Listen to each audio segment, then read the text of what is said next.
Um, First of all, I want to thank God for this opportunity. Thank my family, my teammates, for being here with me. It's been a long journey. Just trying to show everybody that you ain't got to go to a certain school to get no big scholarship offer.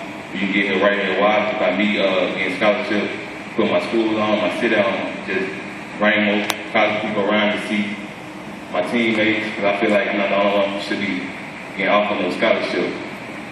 But school I'll be committed to,